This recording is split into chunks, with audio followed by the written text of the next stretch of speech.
ஓமையணி, எடுத்துக்காட்டு ஓமையணி, உருவக அணி, பின்வரும் நிலையணிகளில் சொல் பின்வரும் நிலையணி, பொருள் பின்வரும் நிலையணி, சொற்பொருள் பின்வரும் நிலையணி, வேற்றுமை அணி, பெரிது முடிதல் அணி. கரெக்டுங்களா? இப்போ என்ன பண்ண போகிறோம் அப்படின்னா, போன கிளாஸில் பார்த்ததை கொஞ்சம் ஷார்ட் அண்ட் ஸ்வீட்டாக முடிச்சிடலாம். சரிங்களா? வேணா இதோட தொடர்ச்சி தான் இன்னைக்கு வரப்போகிற அணிகள். சரிங்களா? இப்போ நம்ம இதை பார்த்துட்டோம்னா அதை நம்ம பார்க்குறதுக்கு என்ன ஆகிடும், நமக்கு கொஞ்சம் விசிபிளாக தெரியும். சரி, பார்க்கலாம். ஓமை அணி அப்படின்னா உங்கள்கிட்ட சொல்லியிருக்கேன், போல ஃபஸ்ட்டு மெயினாக என்ன வரணும், அந்த தொடரில் போலன்றது வருதா, போல, புறைய, ஒப்ப, உரழ, மான, கடுப்ப, ஏப, ஏப்ப, இன்னப்பிறவும், ஓமத்துருபே அப்படின்னு அந்த வார்த்தைகள் தான் ஒன்று இருக்கணும். அதே சேம் கான்செப்டில் டெஃபினிஷன் என்னன்னு நீ பார்க்கணும்.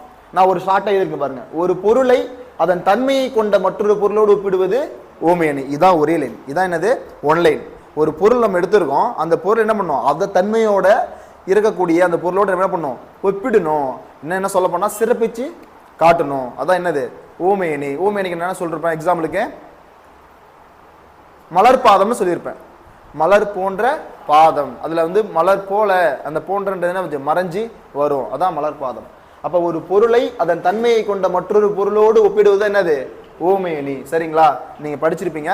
அடுத்து பாருங்க, எடுத்துக்காட்டு ஓமை அணி. எடுத்துக்காட்டு ஓமை அணினா அந்த போல, புறை என்ற அந்த வார்த்தைகள் ஓம் ஒரு பின்னணும் மறைஞ்சு வரும். அதான் பெரிய கான்செப்ட். அது மறைஞ்சு வந்து அது போல அப்படின்ற வார்த்தை அந்த பொருள்ல சொல்லும் போது மறைஞ்சு வெளிப்பட்டு வரும். ஆனா நம்ம டைரக்டா படிக்கும் போது போலன்ற வார்த்தை எடுத்துக்காட்டு ஓமையில இருக்காது, நாம தான் எடுத்து காட்டுறோம். அதனாலதான் இப்ப என்னது, எடுத்துக்காட்டு ஓமை அணி. சரிங்களா? ஓம உருவு இருக்காது.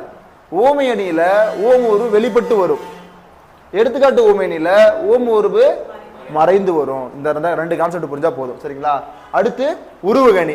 உருவக அணி என்ன சொல்றேன், ஓமை வேறு ஓமேயம் வேறு என்று கருதாது, இரண்டுமே ஒன்றுதான். நான் என்ன சொன்னேன், மலர் பாதம், மலர் போன்ற பாதம்னு சொன்னா, ஆனா உருவகத்துல பாத மலர், பாதமே மலர் தாங்க, பாதமே மலர் தான் அப்படின்றதுதான் உருவகம். சரிங்களா? அதான் ஓமை வேறு ஓமேயம் வேறு என்று கருதாது, இரண்டுமே ஒன்றுதான் அப்படி சொல்றது என்னது, உருவகம். மேக்சிமம் புலவர்கள் எல்லாத்துக்குமே உருவகணி தான் பிடிக்கும். உருவகணியில் தான் நிறைய என்ன பண்ணலாம், சிறப்பா சொல்லிட்டு போகலாம் சென்டென்ஸ்லாம். சரி, அடுத்து பாருங்க, பின்வரு நிலையணிகள். பின்வரு நிலையணிகள் இது பாத்தீங்கன்னா சொல் பின்வரு நிலையணி அப்படின்னா என்ன அப்படின்னா, ஒரு செய்யுள்ள மீண்டும் மீண்டும் வந்து ஒரு சொல் வந்து மீண்டும் மீண்டும் வந்து ஒரு வேற வேற பொருளை தந்துச்சுன்னா அது என்னது, சொல் பின்வரு நிலையணி. அப்போ ஒரு செய்யுள்ள ஒரு சொல் வந்து மீண்டும் மீண்டும் வந்து வேறொரு பொருளை தருவது என்னது, சொல் பின்வரு நிலையணி. நான் எக்ஸாம்பிளுக்கு ஞாபகம் சொல்லட்டுமா, இப்ப நான் இன்னைக்கு ஒரு சொல்லு சொல்றேன், நாளைக்கு என்ன சொல்லுவேன், வேற சொல்லு சொல்லுவேன். அப்ப என்ன ஆகும், மாறி மாறி சொல்றேன்னா ஈஸியா ஞாபகம் வச்சுல. அதான் சொல் பின்வரு. நான் இன்னைக்கு ஒரு சொல்லு சொல்றேன், ஆனா வேற வேற மாதிரி சொல்லிட்டு இருப்பேன். அப்ப என்னது, சொல் பின்வரு நிலைக்கு ஈஸியா ஞாபகம் வச்சுக்கலாம் நாம. ஓகேங்களா?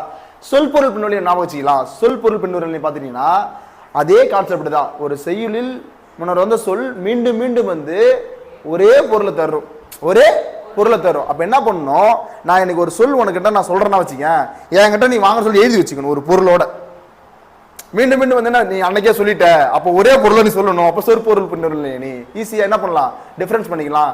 நமக்கு இங்க கரெக்டா இருக்கும், படிக்கும் போது நான் சொல்லும் போது நீங்க எல்லாமே சொல்லும் போது ஈஸியா இருக்கும். ஆனா எக்ஸாம் ஹால்ல போன உடனே ஒரே சொல்லா இல்ல வேற வேற சொல்லா, கண்டிப்பா என்ன ஆகும், கன்ஃபியூஸ் ஆகும். அப்ப நம்ம என்ன பண்ணோம், ஒரு ஒரு குறிப்பு மாதிரி எடுத்து வச்சுக்கணும். சரிங்களா? சரி, ஓகே. அப்ப சொற்பொருள் பின்வரு பார்த்தாச்சு. அடுத்து பாருங்க, பொருள் பின்வரு நிலையணி. இப்ப பாருங்க, செய்யுளில் வேறு வேறு சொல் வந்து ஒரே பொருளை தருவது. வேற வேற சொல் வரும், டோட்டலி டிஃப்ரெண்ட். வேற வேற சொல் வந்து ஒரே பொருள். நம்ம ஏற்கனவே படிச்சிருக்கோம், தமிழ்ல ஒரு பொருள் குறித்த பல சொற்களும் இருக்கு, பல பொருள் குறித்த ஒரு சொல்லும் இருக்கு. அதான் நான் எக்ஸாம்பிள், அவிழ்ந்தன தோன்றி அலர்ந்தன காயா, நெகிழ்ந்தன நேர்முகை முல்லை. அந்த பூ விரிகிற அந்த நிலை இருக்குல்ல, மலர்ற நிலை, அதுக்கு வந்து நிறைய வார்த்தை, அவிழ்ந்தன, அலர்ந்தன, நெகிழ்ந்தன அப்படின்ற என்ன சொல்றது, ஒரே பொருள் தான், நான் வேற வேற சொல். சரிங்களா? இதெல்லாம் உங்களுக்கு தெரியும்ல. சொல் பின்வரு எனக்கு எடுத்துக்காட்டு என்ன சொல்றது, ஒரு குறள், துப்பார்க்கு துப்பாய, துப்பாக்கி துப்பார்க்கு துப்பாய, தூவும் மழை. கரெக்டுங்களா? அப்ப துப்பு ஒரு வந்து உணவு குறிக்கும், இன்னொரு துப்பு உழவரை குறிக்கும். அப்ப அந்த மாதிரி வேற வேற சொல் வந்து வருதுன்னு உங்களுக்கு சொல்லியிருக்கேன். அடுத்து பாத்தீங்கன்னா சொற்பொருள் பின்வரு, தீயவை தீய பயத்தலால் தீயவை தீயினும் மஞ்சப்படும். தீயவை என்னைக்குமே என்னதான், தீமையை தான் தரும், ஒரே பொருளை சொல்லிட்டு. அதே மாதிரி இன்னொரு குறள் இருக்கு, பொருள் அல்லவரை பொருளாக செய்யும் பொருள் அல்லதில்லை பொருள். அதாவது ஒரு பொருட்டா மதிக்காத ஒரு கோரம் ஒரு பொருளா மதிக்கிறதுக்கு செல்வத்தை விட, செல்வம் என்னது, பணத்தை விட ஒரு சிறந்த பொருள் இல்லை அப்படி சொல்லிட்டு சொல் பொருள் சொல்லுவாங்க. சரிங்களா? இன்னொரு குறள். இந்த மாதிரி நிறைய குறள்கள் இருக்கும். அதை நம்ம என்ன பண்ணிக்கணும், படிச்சுக்கணும். அடுத்து பாருங்க, பொருள் பின்னூறு சொல்லிட்டேன். அவிழ்ந்தன தோன்றி அலர்ந்தன காயா நெகிழ்ந்தன நேர்முகை முல்லை அப்படி சொல்லிட்டு. சரி, ஓகே. அடுத்து வேற்றுமை அணி. இது ஈஸியா சொல்லிடலாம் நம்ம. அதாவது இரண்டு பொருளுக்குடைய முதல்ல அந்த ஒற்றுமையை கூறி அதன் பின் என்ன பண்ணும், ஒரு வேற்றுமையை எடுத்து காமிச்சணும். அந்த ஊர்ல என்ன பண்ணு, இப்ப எடுத்துக்காட்டு என்ன சொல்றேன், நாட்டு சர்க்கரையும் தேனையும் நான் என்ன சொன்னேன், கம்பேர் பண்ணி சொன்னேன். சரிங்களா?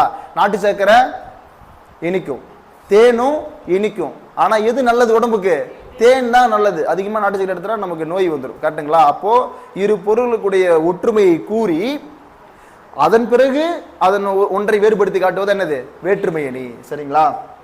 அடுத்து பிரிது மொழிதல் அணி. பிரிது மொழிதல் அணின்றது ஓமையை கூறி அதன் மூலம் சொல்ல வந்த கருத்தை என்ன பண்ணும், உணர வைக்கிறது. இதுக்கு என்ன சொன்னேன் நானு, சுவர் இருந்தால் தான் சித்திரம் வரைய முடியும். கரெக்டுங்களா? அப்போ உடல்நிலை சரியா இருந்தால் தான் நம்ம படிக்க முடியும்.